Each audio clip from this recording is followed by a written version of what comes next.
Alhamdulillahirabbil alamin wa bihi nasta'in wa ala umuri dunya waddin wassalatu wassalamu ala asyrafil anbiya'i wal mursalin sayyidina Muhammadin wa ala alihi wa sahbihi wasallam ajma'in. Yang terhormat pengasuh Pondok Pesantren Bustanul Jadid Kyai Haji Musayyid Dasuki, yang terhormat para pengurus dan dewan guru dan para murid-murid yang kami cintai. Pertama-tama, marilah kita panjatkan rasa puji syukur kita kehadirat Allah Subhanahu wa taala yang telah memberikan kita kesehatan sehingga kita dapat berkumpul di tempat yang penuh barokah ini. Salawat dan salam tak lupa kita curahkan juga kepada junjungan kita Nabi Muhammad SAW yang telah membawa kita dari zaman jahiliyah hingga zaman yang penuh barokah ini.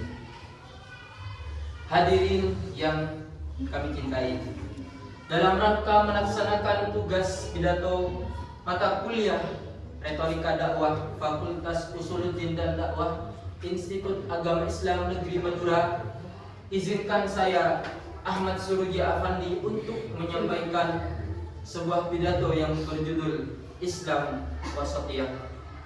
Berdirinya saya di sini bukan untuk menggurui, melainkan untuk pembelajaran bagi saya pribadi dan berkenan di hati para murid-murid sekalian. Hadirin yang dirahmati Allah, kita ketahui bahwa negara kita negara yang luasnya sangat luar biasa, terdiri dari 1000 suku bangsa dan berbagai macam corak bahasa dan bermacam-macam adat istiadat dan agama yang berbeda-beda. Hal itu bersatu dalam catatan Bhinneka Tunggal Ika. Hal ini demikian bukanlah menjadi tantangan bagi negara kita, melainkan menjadi pembelajaran bagi umat Islam dan tantangan bagi ajaran Allah Subhanahu wa taala. Hal ini juga Allah telah menyampaikan dalam Al-Qur'an yang berbunyi surat Al-Hujurat ayat 13. Bismillahirrahmanirrahim.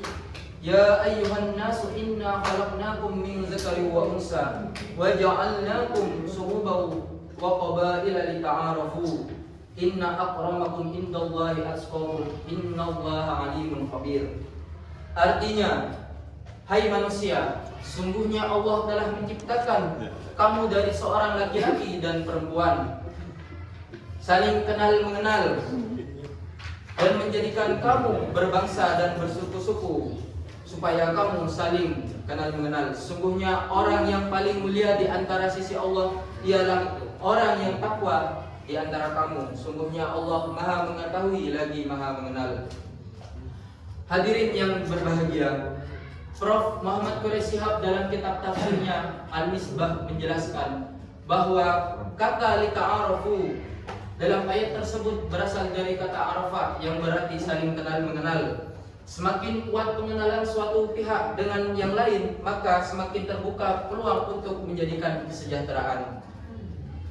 Kita banyak melihat dari berbagai kasus di media massa mengenai konflik toleransi antar golongan, latar belakang budaya hingga agama yang tercakup dalam sebuah kata bejat toleransi. Peristiwa ini menjadi catatan hitam bagi negara kita Indonesia pada tahun 2015 lalu. Di ujung Indonesia, tepatnya di Kabupaten Tolikara, Papua, dan umat Islam yang hendak melaksanakan sholat Idul Fitri diserang oleh sekelompok yang menyebabkan Masjid Baitul Muttaqin terbakar. Dan di sisi barat Indonesia, yaitu tepatnya di Aceh, Tolikara, umat Kristiani yang hendak melakukan ibadah diserang juga oleh sekelompok orang komunis sehingga menyebabkan rumah ibadah mereka hancur. Kasus ini intoleransi kembali. Dua kasus ini bukan hanya sekedar bertentangan dengan konstitusi negara Indonesia, melainkan juga bertentangan dengan ajaran Allah.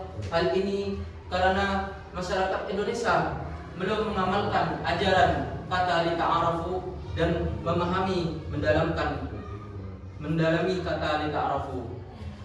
Hadirin yang dirahmati Allah, maka dari itu nilai Islam wasatiyah harus ditanamkan dalam setiap Muslim, khususnya di negara Indonesia. Sebagaimana Allah berfirman dalam surat Al-Baqarah ayat 143 yang berbunyi, Bismillahirrahmanirrahim. Wa kadzalika ja'alnakum ummatan wasatan litakunu syuhada 'alan nasi wa yakuna rasulu 'alaikum syahida. Artinya, dan demikian pula kami menjadikan kamu umat Islam dan umat yang adil dan pilihan agar menjadi saksi atas perbuatan manusia, dan Rasul juga menjadi saksi atas perbuatan kamu di dunia.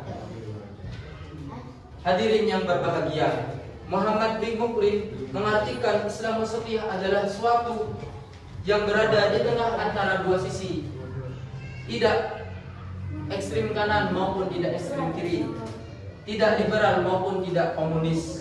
Maka dapat ditarik kesimpulan bahwa Islam wasatiyah adalah esensi penting dalam menjaga kesejahteraan dan kemajemukan di Indonesia. Mari kita jaga Indonesia dengan menerapkan Islam wasatiyah, sehingga kapanpun dimanapun murid-murid berada. Karena dengan Islam wasatiyah, Indonesia akan damai, tentram, dan senantiasa terjaga dari segala perbuatan buruk yang terjadi di negara kita Indonesia tercinta. Mungkin hanya itu yang dapat saya sampaikan, kurang lebihnya mohon maaf jika ada salah. Wabillahi taufiq wal hidayah. Wassalamualaikum warahmatullahi taala wabarakatuh.